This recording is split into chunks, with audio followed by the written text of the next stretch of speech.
વડોદરા મહાનગરપાલિકા સંચાલિત નગર પ્રાથમિક શિક્ષણ સમિતિ હસ્તકની શાળા સ્વવિદ્યાનંદ સરસ્વતી પ્રાથમિક શાળાથી હું નૂર ફાતિમા પ્રતિભા ન્યૂઝમાં આપ સૌનું હાર્દિક સ્વાગત કરું છું। આજના સમાચારોની શરૂઆત કરતા પહેલા એક નજર કરીએ આજના મુખ્ય સમાચારો પર।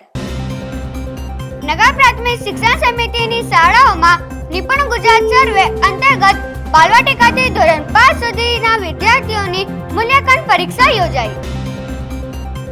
નગર પ્રાથમિક શિક્ષણ સમિતિ સંચાલિત તમામ શાળાઓમાં તારીખ 7 અને 8 ઓગસ્ટના રોજ 2 દિવસીય લાઈફ સ્કિલ અને પ્રવૃત્તિલક્ષી બાળ મેળાનું આયોજન કરવામાં આવ્યું। નગર પ્રાથમિક શિક્ષણ સમિતિના બાળકોને લોકશાહી, નેતૃત્વ અને જવાબદારીનો પ્રત્યક્ષ અનુભવ કરાવવા બાળ સંસદનું આયોજન કરવામાં આવ્યું। વડોદરા નગર પ્રાથમિક શિક્ષણ સમિતિ સંચાલિત પીએમ શ્રી કવિ પ્રેમાનંદ પ્રાથમિક શાળામાં બાળકો દ્વારા તૈયાર કરવામાં આવેલ રાખડી અને સૈન્ય જવાનો માટે ખાસ પોસ્ટર તૈયાર કરવામાં આવ્યું। દેશભરમાં સ્પર્ધાત્મક પરીક્ષાઓમાં પેપર લીક અને નકલના બનાવોને રોકવા માટે ભારત સરકારે કડક કાયદો અમલમાં મૂક્યો છે। હવે વાત કરીએ સમાચાર વિગતવાર। નગર પ્રાથમિક શાળાઓમાં નિપુણ ગુજરાત સર્વે અંતર્ગત બાલવાટિકાથી ધોરણ 5 સુધીના વિદ્યાર્થીઓની મૂલ્યાંકન પરીક્ષા યોજાઈ। આ પરીક્ષામાં વિદ્યાર્થીઓના ગુજરાતી અને ગણિત વિષયના પાયાના જ્ઞાન અને અધ્યયન નિષ્પત્તિનું મૂલ્યાંકન કરવામાં આવ્યું। પરીક્ષાના માધ્યમથી વિદ્યાર્થીઓની શૈક્ષણિક પ્રગતિ જાણી જ્યાં જરૂરિયાત હોય ત્યાં વધુ માર્ગદર્શન અને શિક્ષણ દ્વારા તેમના પાયાને મજબૂત બનાવવાનો પ્રયાસ કરવામાં આવશે।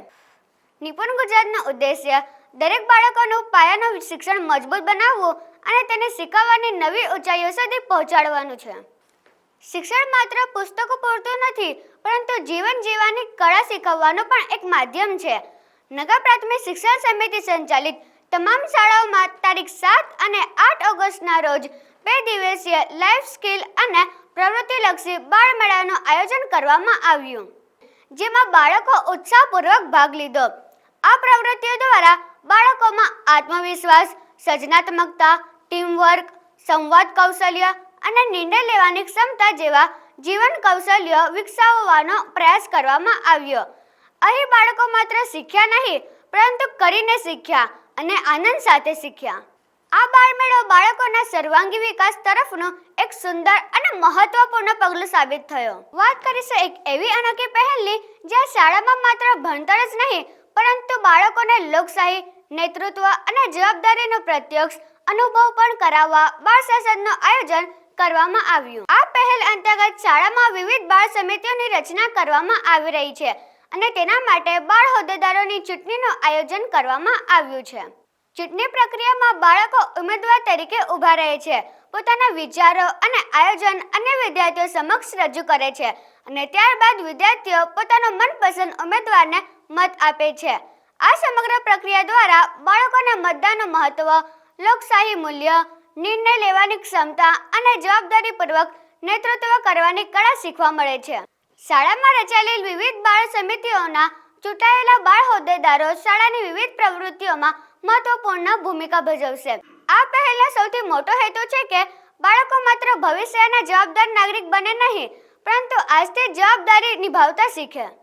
કારણ કે લોકશાહી માત્ર પુસ્તકોમાં વાંચવાની બાબત નથી, લોકશાહીનો અનુભવ પણ કરવો પડે છે અને આ જ વિચારો સાથે શાળાના બાળકો આજે શીખી રહ્યા છે ચૂંટણી કેવી રીતે થાય છે, મતનું મહત્વ શું છે અને નેતૃત્વની જવાબદારી કેવી રીતે નિભાવવી। આ પહેલ બાળકોમાં આત્મવિશ્વાસ, નિર્ણય શક્તિ, ટીમવર્ક અને નેતૃત્વના ગુણો વિકસાવવામાં ચોક્કસપણે મદદરૂપ બનશે।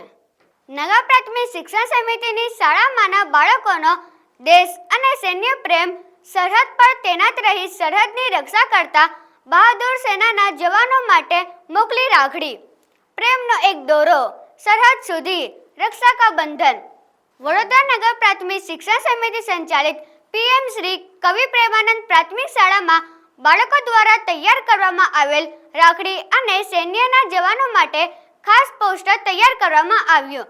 સરહદ પર તૈનાત રહી દેશનું રક્ષણ કરતા આપણા બહાદુર સૈનિકોને આવનાર રક્ષાબંધન પર્વ નિમિત્તે શાળાના બાળકો તરફથી રાખડીઓ મોકલવામાં આવી. દેશની સલામતી કરતા વીરના આપણા સૈનિકોની સુરક્ષા માટે બાળકોએ મોકલેલ પ્રેમનો એક દોરો બતાવે છે. આપણા સંસ્કાર અને શાળામાં આપવામાં આવતું શિક્ષણ કેટલું શ્રેષ્ઠ છે. હવે વાત કરીએ શિક્ષકોથી જોડાયેલા એક સમાચારની. રાજ્ય સરકારે એ શિક્ષકોને ખૂબ મોટી રાહત આપતી છે. સરકાર દ્વારા આજે રાજ્યની સરકારી અને ગ્રાન્ટેડ પ્રાથમિક તેમજ માધ્યમિક શાળાઓના શિક્ષકોના વહીવટી અને સેવાકીય પ્રશ્નોના સમયબદ્ધ નિકાલ માટે શિક્ષણ વિભાગ દ્વારા સેવા સમાધાન પોર્ટલ શરૂ કરવામાં આવ્યું છે. આ વ્યવસ્થાથી રાજ્યના 3 લાખથી વધુ શિક્ષકોને જિલ્લા કે તાલુકા કચેરીઓના ચક્કર કાપવામાંથી મુક્તિ મળશે. આજે આ પોર્ટલના શુભારંભ પ્રસંગે શિક્ષણ મંત્રી પ્રદ્યુમન વાજા સાહેબ અને શિક્ષણ રાજ્યમંત્રી રીવાબા જાડેજા મેડમની ઉપસ્થિતિમાં રહ્યા હતા. આ પ્રસંગે પ્રાથમિક અને માધ્યમિક શિક્ષણના અગ્ર સચિવ, સમગ્ર શિક્ષાના સ્ટેટ પ્રોજેક્ટ ડાયરેક્ટર, ગુજરાત માધ્યમિક અને ઉચ્ચતર માધ્યમિક બોર્ડના અધ્યાપક તેમજ શાળાઓની કચેરીના કમિશનર ઉપસ્થિત રહ્યા હતા. વાત કરીશું સંસદમાં બનેલ પરીક્ષા પેપર ચોરી સામે બનેલ કડક કાયદાની. દેશભરમાં સ્પર્ધાત્મક પરીક્ષાઓમાં પેપર લીક અને નકલના બનાવોને રોકવા માટે ભારત સરકારે કડક કાયદો અમલમાં મૂક્યો છે. આ કાયદાનો મુખ્ય હેતુ લાખો મહેનતુ વિદ્યાર્થીઓને ન્યાય આપવાનો અને પરીક્ષા પ્રણાલી પર લોકોનો વિશ્વાસ વધુ મજબૂત બનાવવાનો છે. ઘણા વર્ષોથી કેટલીક ભરતી અને પ્રવેશ પરીક્ષાઓમાં પેપર લીક થવાના બનાવો સામે આવ્યા હતા. તેના કારણે મહેનત કરીને તૈયારી કરનાર વિદ્યાર્થીઓને ભારે મુશ્કેલીનો સામનો કરવો પડતો હતો. હવે આવા ગુનાઓને સામે વધુ કડક કાર્યવાહી કરવામાં આવશે. આ કાયદા મુજબ જો કોઈ વ્યક્તિ પ્રશ્નપત્રક લીક કરે, નકલ કરાવે, પરીક્ષામાં ગેરરીતિ કરે અથવા સંગઠિત રીતે છેતરપિંડીમાં સામેલ હોય તો તેની સામે કડક કાનૂની કાર્યવાહી થઈ શકે છે. ગંભીર ગુનાઓ માટે જેલની સજા અને ભારે દંડની જોગવાઈ પણ કરવામાં આવી છે. આશા રાખીએ કે આ નવા કાયદાથી પેપર લીક જેવી ગેરરીતિઓ પર અસરકારક રોક લાગશે અને દરેક વિદ્યાર્થીને પોતાની મહેનતના આધારે આગળ વધવાની સમાન તક મળશે. સમાચારમાં વાત કરીએ કોમનવેલ્થ ગેમ્સની તો ભારતે આ વખતે ખૂબ જ ઉત્તમ પ્રદર્શન કર્યું છે. કોમનવેલ્થ ગેમ્સ વિશ્વની સૌથી પ્રતિષ્ઠિત બહુરમતિયાળ સ્પર્ધાઓમાંની એક છે, જેમાં કોમનવેલ્થના દેશોના હજારો ખેલાડીઓ ભાગ લે છે. આ મંચ પર ભારતે વર્ષો સુધી પોતાનું ઉત્તમ પ્રદર્શનથી સમગ્ર વિશ્વનું ધ્યાન ખેંચ્યું છે. ભારતીય ખેલાડીઓએ ખાસ કરીને કુસ્તી, બોક્સિંગ, વેઇટલિફ્ટિંગ, એથ્લેટિક્સ જેવી રમતોમાં યાદગાર સફળતા મેળવી છે. આ સિદ્ધિ સાથે ભારત મેડલ ટેલીમાં ચોથા સ્થાન પર રહ્યું હતું. ગેમ્સના આયોજન સ્થળ પર ખેલાડીઓની હિંમત વધારવા રાજ્યના ડેપ્યુટી મુખ્યપ્રધાન હર્ષ સંઘવી પણ ઉપસ્થિત રહ્યા હતા. ભારતના અનેક ખેલાડીઓએ ઇતિહાસ રચ્યો. વેઇટલિફ્ટિંગમાં ભારતીય ખેલાડીઓએ શરૂઆતથી જ મેડલનો વરસાદ કર્યો.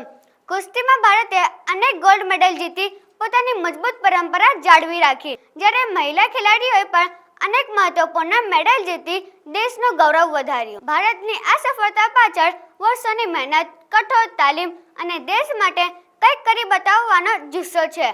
દરેક મેડલ કરોડો ભારતીયોના સપનાનું પ્રતીક છે. આ સફળતા દેશના દરેક બાળક અને યુવાનોને એક સંદેશ આપે છે કે જો મહેનત, શિસ્ત અને આત્મવિશ્વાસ હોય તો વિશ્વના કોઈપણ મંચ પર ભારતનો તિરંગો ગર્વથી લહેરાવી શકાય. આ હતા અત્યાર સુધીના સમાચાર. આવા જ સમાચારો સાથે ફરી મળીશું.